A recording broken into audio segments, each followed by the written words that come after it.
예레미야 16장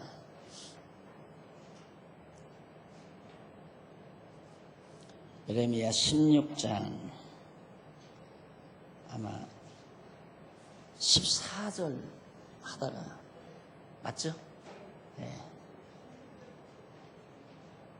14절 예레미야 16장 14절 여호와께서 가라사대 그러나 보라 날이 이르리니 다시는 이스라엘 자손을 애굽 땅에서 인도하여 내신 여호와의 사심으로 맹세하지 아니하고 이스라엘 자손을 북방 땅과 그 모든 쫓겨났던 나라에서 인도하여 내신 여호와의 사심으로 맹세하리라. 내가 그들을 그 열조에게 준 그들의 땅으로 인도하여 드리리라. 지금 우리 우상에 의해서 멸망을 당할 예루살렘 유다 백성들에 대한 멸망을 예언하는 내용을 우리가 살피는 중입니다. 그 멸망, 우상에 의해서 예루살렘 유다 백성이 멸망하기 때문에 결혼도 하지 못하고 조문이나 잔치 같은 것도 없게 될 뿐만 아니라 그 재앙의 이유와 결과를 비롯해서 회복하실 언약을 말씀하는 내용입니다. 지금 우리가 살피는 14절부터가 하나님께서 재앙을 내려서 멸하지만은 회복하겠다 하는데, 중요한 것은 이제 읽어드린 말씀대로 쫓겨간 나라에서 다시 돌아오게 하겠다는 거거든요. 그런데 이제부터는 애굽 땅 종되었던 집에서 인도하여 내신 여호와의 이름으로 맹세하지 않는다. 그럼 뭘로 맹세하는가? 즉 바벨론에서 다시 돌아오게 하신 여호와의 이름으로 맹세한다. 그 얘기입니다. 결국은. 그래서 북방 땅과 그 모든 쫓겨났던 나라에서 인도하여 내신, 애굽에서 인도하여 낸 게 아니라 갈대아 땅, 바벨론에 의해서 붙들려간 갈대아 땅에서부터 다시 돌아와 인도하여 내신 여호와의 사심을 가리켜서 맹세한다. 그 여호와의 사심을 가리켜 맹세한다.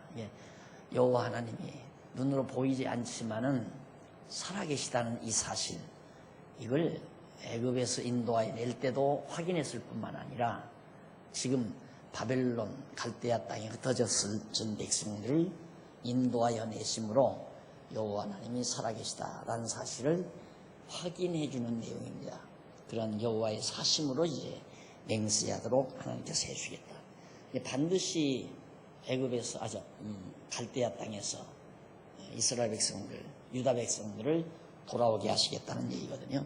그건 일찍이 물론 모세를 통해서 언약 하셨기 때문에 그 언약대로 레위기나 신명기 등지에서 말씀한 대로 돌아오게 하시고, 그 돌아온 역사적 사건이 에스라서의 에스라 1장과 2장에 이미 기록되어 있습니다. 그걸 통해서 우리는 여호와 하나님이 살아계시다, 이것을 우리도 확인할 수가 있는 거죠. 지난날의 역사적인 섭리를 통해서.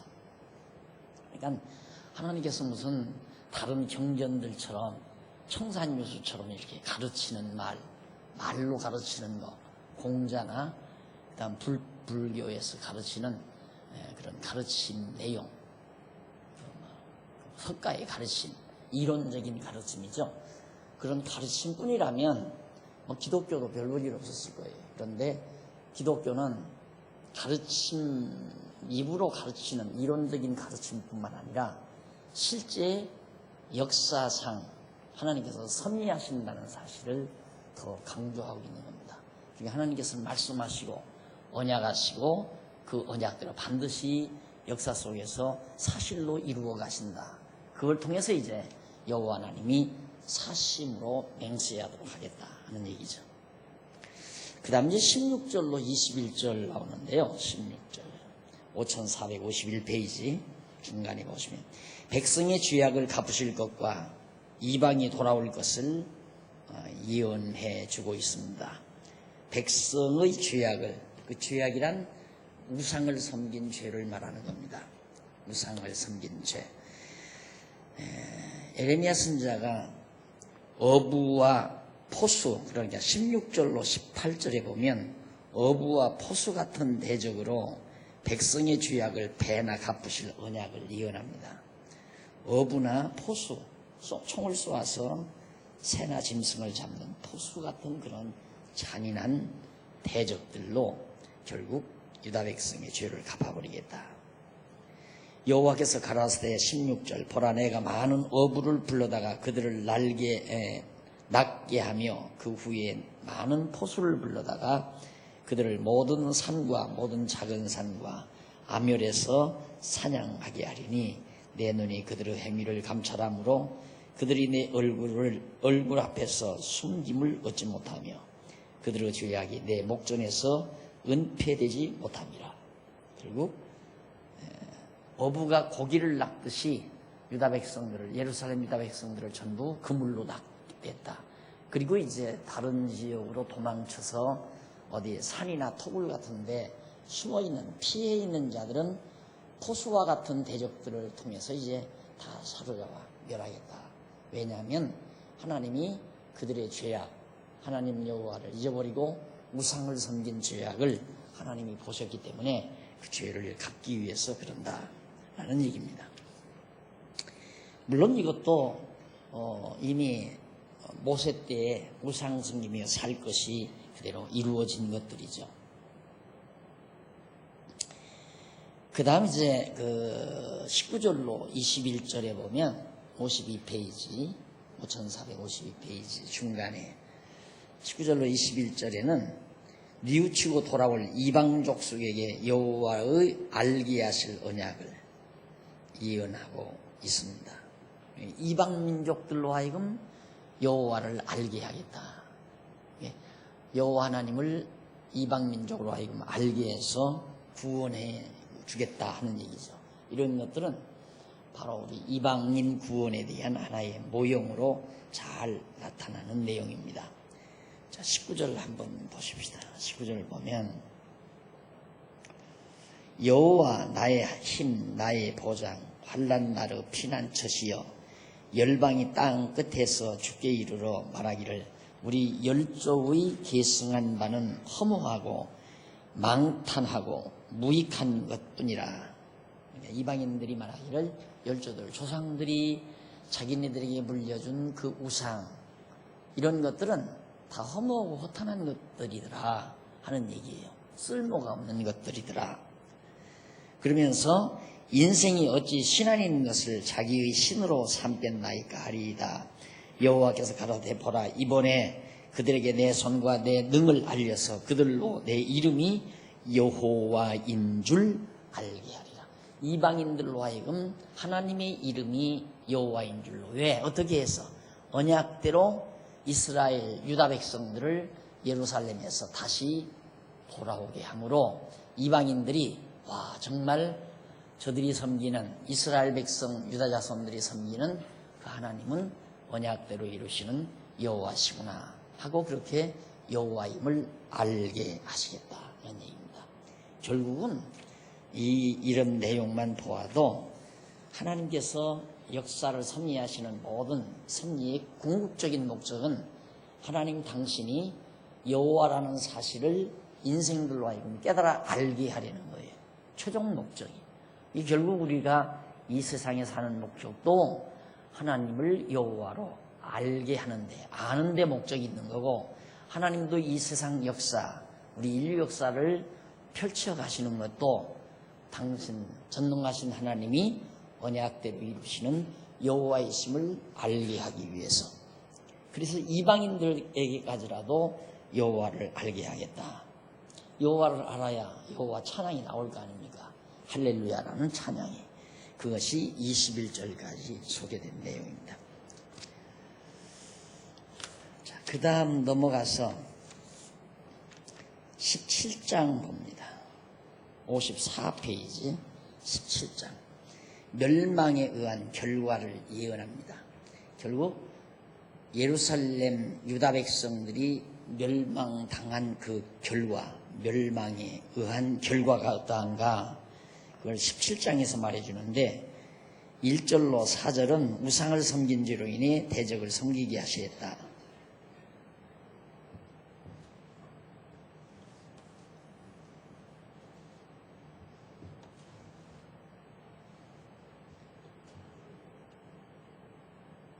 예루살렘 여기에서 마땅히 애굽 땅, 이 애굽에서 인도하여 내신 여호와를 경외하며 살아야 되거든요. 이 애굽 땅 종되었던 집에서 인도하여 내신 여호와 하나님을. 그런데 여호와 하나님 섬기지 않고 우상 섬기며 살았단 말입니다. 그러니까 하나님께서 내가 이제 너희로 하여금 애굽 땅 종되었던 집에서 인도하여 내신 여호와의 사심을 가리켜 맹세하지 못하게 하고, 이제는 이 갈대아 땅, 이 지역들로부터 너희들을 인도하여 내신 여호와의 사심을 가리켜 맹세하게 하겠다 그 말이에요. 그러니까 한 번 나가서 종로로 타고 돌아오면 결과는 뭔가 여호와 하나님을 알게 하는 거예요. 여기도 나갔다 돌아오게 함으로 이스라엘 백성들로 하여금 여호와의 사심을 가리켜 맹세하게 하고. 그런데 문제는 왜 일로로 사로잡혀 가게 하는가? 여기서 여호와를 경외하며 살아야 하는데 우상 섬기며 사니까 그럴 바에야 여기 가서 실컷 이들이 섬기는 우상 섬기며 살아봐라 이 말이죠. 그 기간이 70년입니다. 70년 동안 가서 실컷 그렇게 살아봐라. 그리고 내가 너희들을 인도해 드리겠다. 그것이 1절로 4절에서 나오는 얘기고요. 5절로 11절은 저주와 복을 받은 자와 불의한 부자의 결과를 증언하는 내용입니다. 저주도 받고 복을 받은 자, 그리고 불의한 부자, 아주 부정한 부자들의 결과가 어떻게 되는가? 이제 타락한 유다 백성들의 결과를 말하는 거죠. 그리고 12절로 18절에서는 고발된 박해자들은 멸시하시고 자기는 보호하시기를 간구하는 내용입니다. 예레미야가 기도하는 거죠. 그리고 안식일을 거룩히 하라며 그 준행 여부의 결과를 예언하는 내용이 바로 27절까지 기록되어 있어요. 그럼 우선 1절로 4절 보면 우상을 섬긴 죄로 인해서 대적을 섬기게 하시겠다. 예루살렘에서 우상 섬겼으니까 대적들, 바벨론 대적들에게 가서 그들이 섬기는 우상을 섬기도록 하시겠다. 그러니까 우상도 하나님이 섬기게 해서 섬기는 거죠. 안 그래요? 하나님이 우상을 못 섬기게 하면 못 섬기잖아요. 그런데 여기서 우상을 섬기는 백성 여기 가서 또 우상 섬기게 해주겠다. 그래서 글로로 보내주겠다. 이유는 모세를 통해서 이미 우상을 섬기고 살 것을 하나님이 언약하셨기 때문에 그 언약을 이루시기 위해서 우상 섬기도록 보내는 거예요. 예루살렘에서도 물론 우상도 그래서 섬긴 거고. 그러니까 어쩔 수가 없어요. 하나님이 정해놓으신 일은 우상 섬기게 되면 섬겨야 되고, 이방으로 끌려가게 되면 끌려가야 되고, 돌아올 때가 되면 또 돌아오는 거고. 문제는 중요한 것은 하나님의 택한 백성이 그게 중요한 거죠. 일단 하나님께서 택한 백성은 끝내버리지 아니하시니까 그것이 이제 우리 신약 시대에도 견인이라고 그러죠. 견인. 하나님이 한 번 구원하고 한 번 속죄한 백성은 끝까지 하나님께서 견고하게 지켜주신다라는 얘기거든요. 그러나 그 과정 속에서는 하나님이 우리로 하여금 여호와 하나님을 깨달아 알게 하기 위해서 때로는 저렇게 이방에 끌려가서 종로를 가게 하고 또 갔다가 돌아오게 만들고 그런 섭리를 해가는 거죠. 우리 생각 같으면 한평생 그저 곤고한 날 없이 형통한 날만 계속 있었으면 좋겠는데 그렇게 안 되잖아요. 그 이유는 우리가 살아가면서 인정해야 될 여호와를 인정하지 아니하면 잊어버리니까 인정 안 하는 거 아니에요. 인정 안 하면 인정케 하시기 위해서 때로는 곤고한 날 주고, 그렇게 해서 형통한 날 다시 회복해 주고, 그러므로 여호와임을 깨달아 알고 범사의 그를 인정하도록 섭리하시는 거죠. 그 다음 이제 5절로 11절 보면 저주 및 복을 받은 자와 불의한 부자의 결과가 어떻게 되는가에 대해서 말해주는데, 5절로 6절은 저주받은 사람의 패역한 행동과 그 결과에 대해서 말합니다. 무릇 사람을 믿으며 나오죠. 나 여호와가 이같이 말하노라. 무릇 사람을 믿으며 혈육으로 그 권력을 삼고 마음이 여호와에게서 떠난 그 사람은 저주를 받을 것이라. 여호와께로부터 마음이 떠난 자가 하나님의 저주를 받는다. 그는 사막의 떨기나무 같아서 좋은 일에 오는 것을 보지 못하고 광야 건조한 곳 건건한 땅 사람이 거하지 않는 땅에 거하리라. 결국 붙들려가서 저 갈대아 땅 살 수 없는 황막한 땅에서 하나님께 살게 하겠다. 이유는 왜? 여호와를 떠나 하나님을 마음이 여호와를 떠난 자. 마음. 그래서 마음이 그만큼 중요하다고 내리잖아요. 내 마음이 지금 어디 있느냐, 그게 굉장히 중요한 겁니다. 인간끼리도 마음을 기다리잖아요. 마음을 받으려고 하지 어떤 행동을 받으려는 것이 목적이 아니잖아요. 인간끼리도.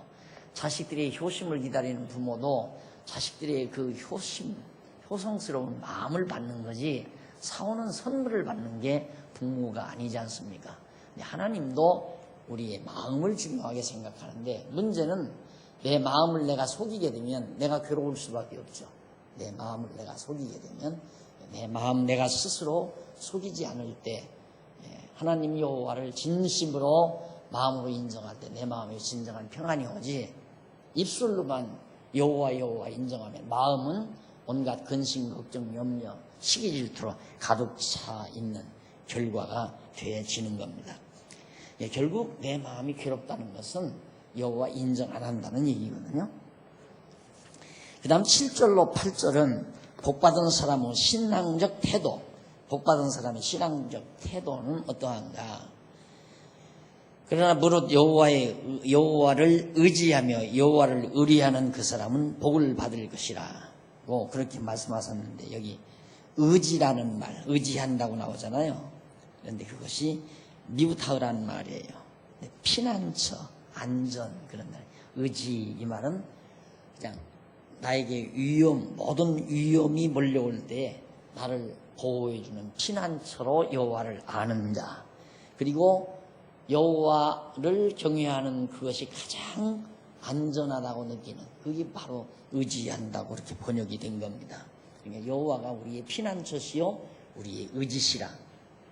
예수 그리스도죠. 여호와 하나님이. 그러면서 이제 복받은 사람은 여호와께 의지하고 여호와를 피난처로 삼느니라고 그렇게 번역을 하면 아주 잘 번역되는 거라고 생각이 됩니다. 그는 어떻게 물가에 심기운 나무가 그 뿌리를 강변에 뻗치고 더위가 올지라도 두려워 아니하며 그 앞이 청청하며 가무는 해에도 걱정이 없고 결실이 그치지 아니함 같으니라. 참 그렇게 많은 세월 물론 지금 제가 70 가까이 살았으니까 많은 세월을 살았죠. 산 걸 보면 사는 동안 가장 소중한 것이 여호와를 알았다는 거죠. 여호와 하나님을 알았다. 그 여호와의 이름을 알고 나서 상당히 제가 나 자신이 엄청 바뀌어졌다는 사실을 내 스스로도 느껴요. 제가 굉장히 성격이 급해요. 성격이 급하고 또 의지력도 강하고 그래서 뭔가 하고자 하는 일은 기어코 해내려고 노력하고 완벽하게 하려고 또 노력하고 근데 그게 내 생활에서 거의 없어졌다고 생각을 해요. 되면 하고 안 되면 안 하고. 지금 우리 김 장로님 오늘 또 오셔서 이제 저 복지관 얘기를 또 하시는데 얼마나 우리가 느긋하게 있었으면 해주는 그 사람들이 지금 다급해졌어요. 해주려고 하는 사람들이. 그러니까 자꾸 날짜를 끌고 기다리는 건 뻔한 것 아닙니까? 우리가 안타까우니까 쫓아다니면 벌써 밥이라도 사야 되고 당연 속된 말로 담배값이라도 집어줘야 되고 내버려두는 거죠. 되면 하고 안 되면 말고 그런 자세니까 이제 되면 해야죠. 안 되면 안 하는 겁니다. 그런 생각이 왜 들어가느냐면 정말로 복지관 하기 위해서 내가 사는 건 아니잖아요. 하나님께서 나를 이 세상에 보낸 것은 복지관 또 장안중앙교육을 세워서 어떻게 하라고, 그게 목적은 아니란 말입니다. 나로 하여금 하나님이 여호와임을 알게 하려는 거죠. 그러니까 여호와의 정하신 뜻이라면 내가 이 땅에 사는 동안 내가 해야 될 선한 일 예비해 놓으셨잖아요. 하나님이. 내가 여러분들에게 그렇게 가르치잖아요. 내가 이 땅에 사는 동안 하나님이 나를 통해서 이루실 선한 일은 미리 다 준비해 놓고 날 이 세상에 태어나게 한 거란 말입니다. 그러면 어찌하든지 그 일 다 하고 가는 거예요. 하고 가도록 하나님이 인도하게끔 되어 있어요. 그러니까 하나님이 지금 하게 하신 일만 성실하게 해 나가면 된다. 그죠? 성실하게. 그래서 물론 청년 시절부터 한참 젊은 날부터 그렇게 학교를 하고 싶었지만 중간에 하나님께서 다 무산시켜서 다 꿈을 접어버리고 다 포기해버리고 이렇게 살았는데, 결국 내 꿈 포기하고 내 뜻 포기해버리는 하나님이 하게 하시려고 하는 것 같아요. 지금 학교도 하나님이 하게 하시려고 하는 것 같아요. 두고 보면 알지만 그것도 되면 하고 안 되면 말고, 그거죠. 하나님이 나를 통해서 시키실 것 같으면 어떤 방해꾼이 와도 하게끔 돼 있고, 안 시키도록 하나님이 준비해 놓으셨으면 천없는 사람이 그 일을 하도록 협조해도 필요 없는 거고, 그래서 어떤 일에도 사람 붙들고 매달릴 필요도 없고, 사람에게 아쉬운 소리 할 것도 없고 헛자른 소리 할 것도 없고, 그냥 하나님이 나에게 시키는 대로 하다가, 왜? 하나님 여호와임을 알았으니까 그걸로 족하잖아요. 그 이상 없는 것 같아요. 그래서 솔로몬이 여호와를 경외하는 것이 지혜의 근본이다 그랬고, 전도서에서도 여호와를 경외하는 것이 인간이 제일 되는 목적이라고 그렇게 밝힌 이유가 많이 이해가 간다니까요. 그런 것들이 너무도. 그래서 정말 하나님을 여호와로 알고 경외하는 자는 물가에 심기운 나무와 같다. 메마름이 없이 항상 푸르고 열매가 주렁주렁 맺고 무성하게 자라난다는 얘기 아닙니까? 그것이 시편 1편에서 이미 언약시가 있죠. 의인은 시냇가에 심은 나무가 시절을 쫓아 바위를 맺으며 그게 이제 복 있는 사람 아니에요. 의인. 예언했듯이 여기도 에레미야가 바로 의인은, 하나님의 택한 백성은 그처럼 물가에 심기운 나무와 같아. 뿌리가 강변에 뻗치고 더위가 올지라도 두려워 아니하며 그 앞이 청청하며 가뭄 은혜에도 걱정이 없고 결실이 그치지 아니한 같으리라. 그 다음 9절로 11절 보면 5459페이지 9절로 11절, 여호와의 보응이 불의로 치부한 자, 의롭지 못한 것으로 부를 쌓은 자에게, 이 말 결과가 거기 나오는데요. 만물보다 거짓되고 심히 부패한 것은 마음이라. 인간의 마음이 그렇게 부패하다. 누가 능히 이를 알리오마는 나 여호와는 심장을 살피시며 폐부를 시험하고 각각 그 행위와 그 행실대로 보응하신다. 하나님은 인간의 마음을 다 보시고 살피신다. 그러니까 마음이 하나님께로부터 떠나 우상을 섬긴 자들을 향해서 하는 말입니다. 그러면서 이제 그 10절, 나 여호와는 심장을 살피며 폐부를 시험하고 각각 그 행위와 그 행실대로 보응하나니, 11절, 불의로 치부하는 자는 자고새가 낯이 아니한 알을 품음 같아서 그 중년에 그것이 떠나겠고 필경은 어리석은 자가 되리라. 불의로 치부한 자, 자고새라고 그러죠. 자고새.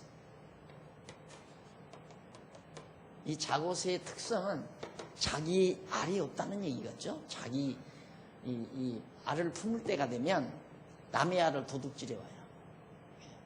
꽁알도 꾀꼬리 알도 비둘기 알도 이런 알들을 도둑질에다가 자기가 품어요. 그래서 이제 알을 깐답니다. 그럼 새끼들이 많이 나오잖아요. 처음이 어렸을 때는 다 제가 물어다가 먹이죠. 그런데 이것들이 조금만 자라서 날갯짓을 하게 되면 꽁은 꽁세계로 가고 꾀꼬리는 꾀꼬리 세계로 가고 그 다음 비둘기는 비둘기 세계로 간다. 그것이 불의로 치부한 자들의 결과다 하는 얘기입니다. 그러니까 여호와 하나님 경외치 아니하고 그냥 그 세속적인 그런 생각 속에서 하나님 배반하고 살면서 부에 취해 사는 그런 어리석은 자들의 결과가 그런 것이 된다라고 하는 사실을 지금 말해주고 있습니다. 당연히 하나님의 택한 백성이라면 하나님 여호와 경외하고 섬기며 살아야 될, 범사의 그를 인정하고 살아야 될 백성들이 그렇지 않다고 하는 것은 이런 하나님의 멸망의 결과를 가져올 수밖에 없다. 그 다음 17장 12절로 18절 보면 고발된 박해자들은 멸하시고 자기는 보호하시기를 간구합니다. 에레미야가 자기를 막 박해를 해요. 그러니까 에레미야가 바른 하나님의 말씀을 전하면 듣기 싫어한단 말입니다. 예루살렘이 왜 망하느냐? 안 망한다. 지금 일부 갈대아로 잡혀간, 바벨론에게 잡혀간 사람들도 곧 돌아온다. 머지않아 돌아온다. 그런데 막 계속해서 권력자들이 지금 막 예루살렘에서 잘 먹고 잘 사는데 권력 누리면서 다 그 약한 자들 다 학대해가지고 빼앗은 재물로 잘 먹고 잘 사는데 망한다고 하니까 에레미야가 좋아하겠어요? 안 좋아하죠. 에레미야를 안 좋아하죠. 그래서 에레미야를 죽이려고 하고 박해를 하기 때문에 하나님이여 그들을 멸하시고 나를 보호해 주십시오라고 간구하는 내용이 12절로 18절에 나옵니다. 여호와로신 보좌여 원시부터 높이 계시며 우리의 성소이시며 이스라엘의 소망이신 여호와여 무릇 주를 버리는 자는 다 수치를 당할 것이라. 무릇 여호와를 떠나는 자는 흙에 기록이 되오리니 이는 생수의 근원이신 여호와를 버림이니이다. 여호와여 주는 나의 찬송이시오니 나를 고치소서 그리하시면 내가 낫겠나이다. 나를 구원하소서 그리하시면 내가 구원을 얻으리이다. 그들이 내게 이르기를 여호와의 말씀이 어디 있느뇨 이제 임하게 할지어다 하나이다. 나는 목자의 직분에서 물러가지 아니하고 주를 쫓아 싸우며 재앙을 알도 내가 원치 아니하였음을 주께서 아시는 바라. 내 입술에서 나온 것이 주의 목전에 있나이다. 하나님이여, 에레미야가 지금 그렇게 구한 거거든요. 내 구원은 오직 주께만 있습니다. 그런데 사실 나도 예루살렘 망하는 거 원치 않습니다. 그렇지만 예루살렘이 멸망한다는 말을 하나님께서 내 입에 두지 않았습니다. 나로 하여금 그 말을 하게 해서 할 수 없이 나도 예루살렘 망한다고 하지만은 망한다고 예언했는데도 저렇게 악당들이 나를 핍박을 합니다.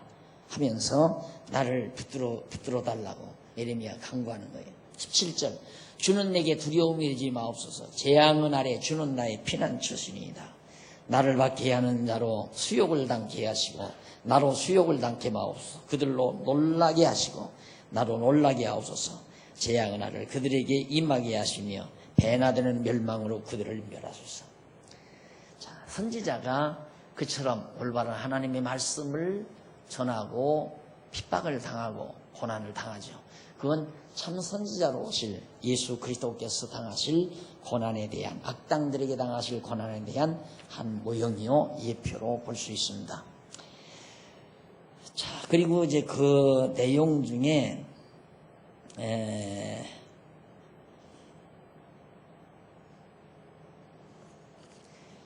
여호와를 떠나는 자는 한 말이에요. 그 여호와를 떠나는 자는 한 말이 교재 61페이지, 5461페이지 다섯째 줄 뒷부분에 오시면은 거기 나와요.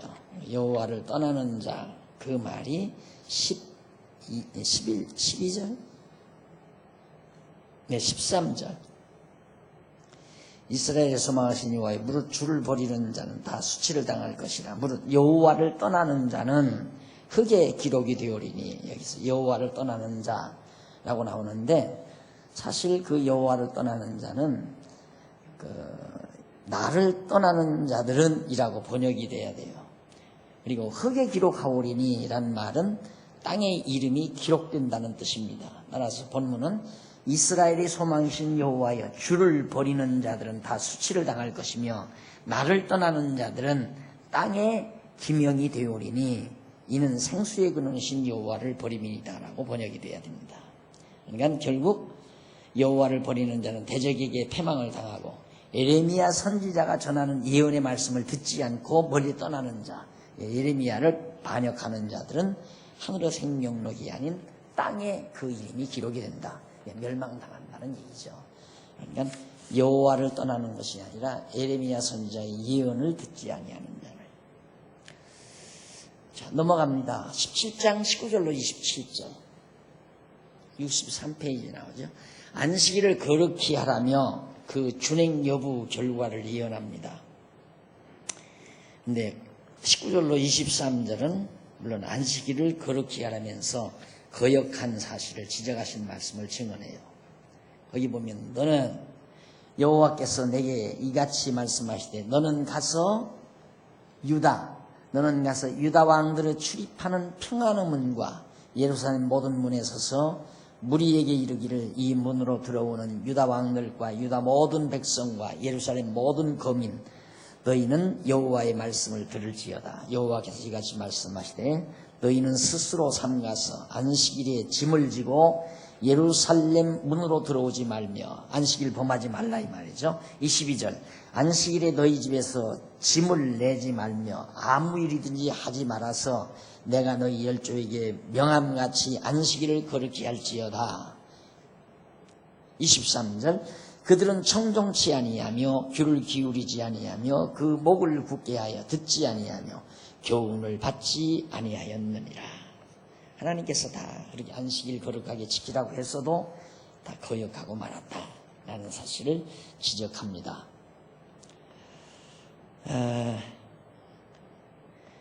그 다음에 24절로 27절은 안식일을 거룩히 하는 여부 결과, 안식일을 거룩히 하는 자와 하지 않는 자의 결과에 대해서 언약하는 내용이 24절로부터 나옵니다. 나 여호와가 말하노라 너희가 만일 삼가 나를 청종하여 안식일에 짐을 지고 이 성문으로 들어오지 아니하며 안식일을 거룩히 하여 아무 일이든지 하지 아니하면 다베스 위에 앉은 왕들과 방백들이 병거와 말을 타고 이 성문으로 들어오되 그들과 유다 모든 백성과 예루살렘 거민들이 함께 그리할 것이요 이 성은 영원히 있을 것이며 사람들이 유다 성들과 예루살렘 둘린 곳들과 베냐민 땅과 평지와 산지와 남방에서 이르러서 번제와 희생과 소제와 유형과 감사의 희생을 가지고 여호와의 집으로 오려니와 너희가 나를 청종치 아니하고 안식일을 거룩하게 하지 아니하여 안식일에 짐을 지고 예루살렘 문으로 들어오면 내가 성문에 불을 놓아 예루살렘 궁전을 삼키게 하려니 그 불이 꺼지지 아니하리라 하셨다 할지니라. 결국 하나님께서 그렇게 안식일을 지키면 다윗의 왕위를 유지시키고 안식일 안 지키면 예루살렘 성 불쳐지른다 했는데 결국 안 지킴으로 예루살렘 성이 불쳐질러진다 이 말이에요. 하나님이 언약하신 대로 불쳐질러진다. 안식일 안 지켰다는 얘기죠. 그것도 역시 여호와 하나님을 잊어버린 결과죠. 안식일을 지켰으면 여호와 하나님 잊어버릴 수가 없죠. 자, 그러니까 하나님께서 안식일을 잘 지키라고 말했는데 안 지켰기 때문에 너희들 예루살렘 다 불탄다 하는 얘기입니다. 그 다음 18장 불순종한 자의 멸망을 예언하는 내용입니다. 18장 예루살렘 유다 백성들의 그 불순종을 다 지적하면서 멸망당할 걸 예언하는 거예요.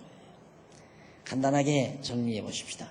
18장 1절로 10절은 67페이지 나오죠. 5467페이지.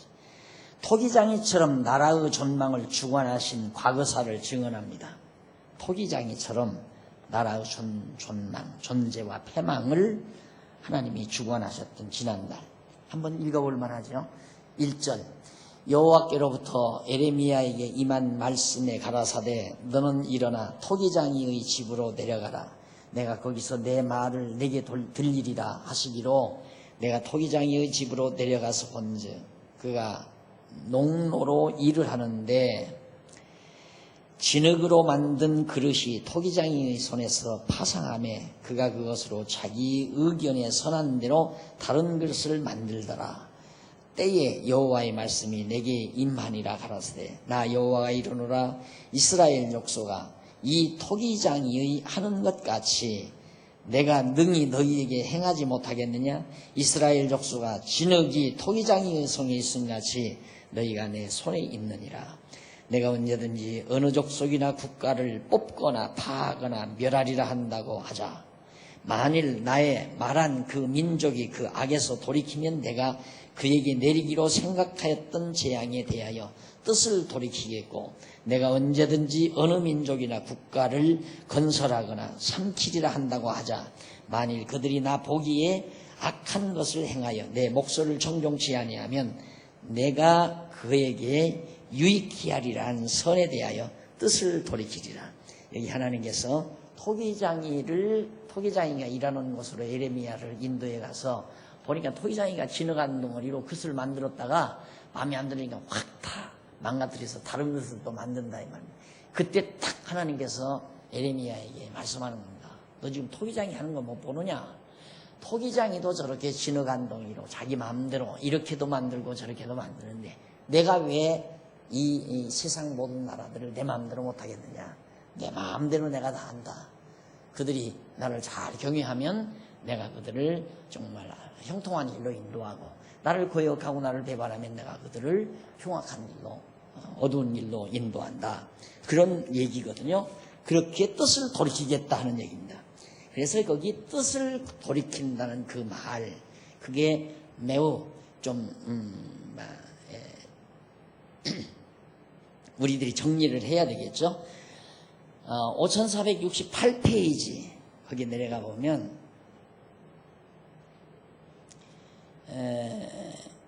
밑에서 여섯째 줄 앞부분에 보십시다. 그리고 뜻을 돌이키겠고라는 말은 히브리어 기본어근 남이라고 하는데 이는 측은히 여기다, 애석해 하다, 후회하다 등의 뜻입니다. 따라서 본문은 내가 백성과 왕국에 대하여 뽑거나 파하거나 망하게 할 것을 말하는 순간 내가 말했기 때문에 바로 그 백성이 악에서 돌이켰고 나는 그에게 내리기로 생각한 재앙에 대하여 측은히 여기었느니라.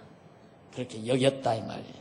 그러니까 이 말이 아까 우리말 본문은 가정법으로 만일 이렇게 하면 내가 이렇게 뜻을 돌이키겠고 저렇게 하면 만일 저렇게 하면 내가 이렇게 뜻을 돌이키겠다. 그렇게 번역이 됐는데 그건 항상 그 뜻을 돌이키겠다는 말도 그랬을 뿐만 아니라 중요한 것은 이제 그 앞에도 또 히브리어 내용이 하나 나오죠. 언제든지란 말이 나와요. 거기 한번 6절쯤 나옵니까? 그 부분. 언제든지. 어디 나오죠?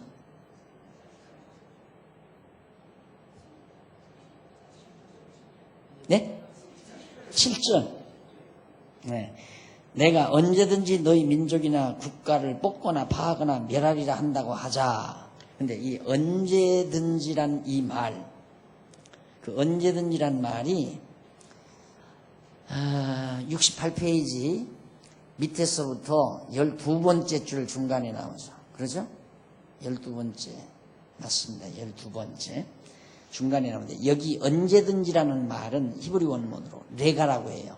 이는 짧은, 순간, 갑자기 등의 뜻으로 전음문맥으로 모아 순간으로 번역하는 것이 아주 자연스럽다. 그리고 만일은 무리하게 삽입해서 번역한 것입니다. 그 만일이라는 말이 있지도 않아요. 그리고 히브리어 본문 8절 중간에 아쉐르라는 말이 있어요.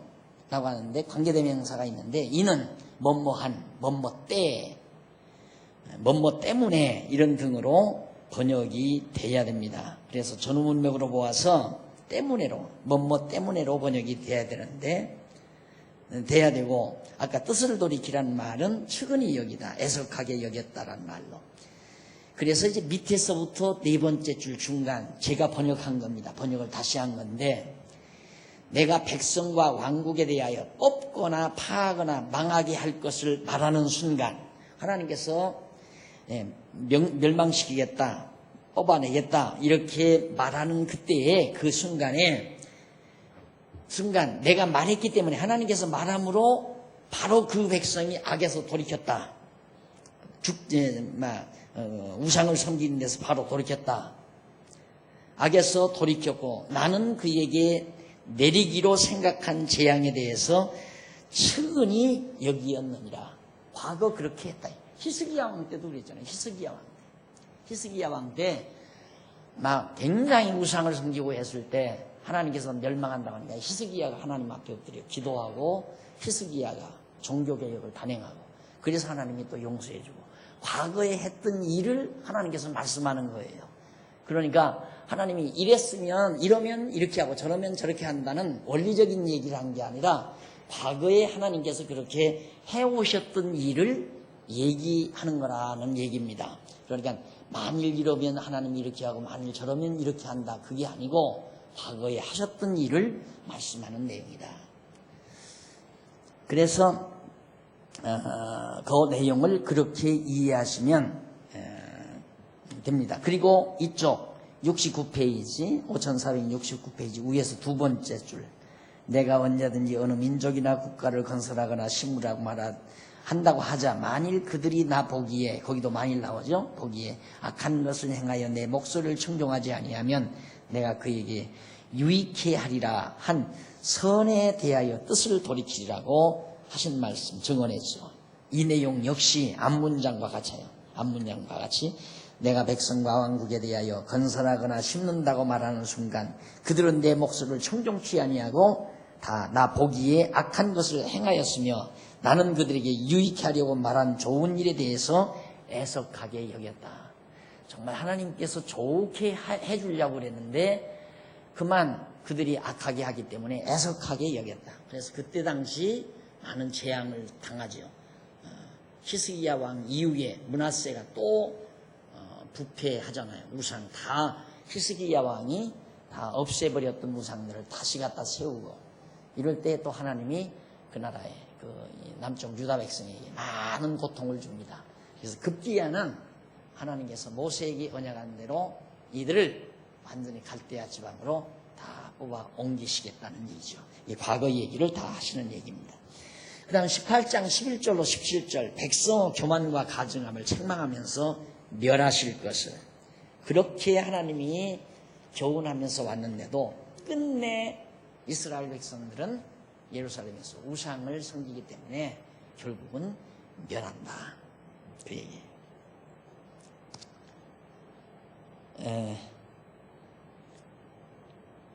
근데 그 11절로 17절까지가 교만과 가증함을 책망하면서 멸하실 것을 예언하는 내용인데, 그 12절까지는 교만을 책망하는 내용이에요. 이스라엘 백성들이 얼마나 교만한가, 여호와의 말씀을 안 듣는다 이 말이죠. 그리고 13절로 14절에서는 처녀 이스라엘이 가증한 일을 행한 사실, 가증한 일, 우상 섬긴 일을 하나하나 증언하는 내용입니다. 너희들이 얼마나 우상을 많이 섬겼는가.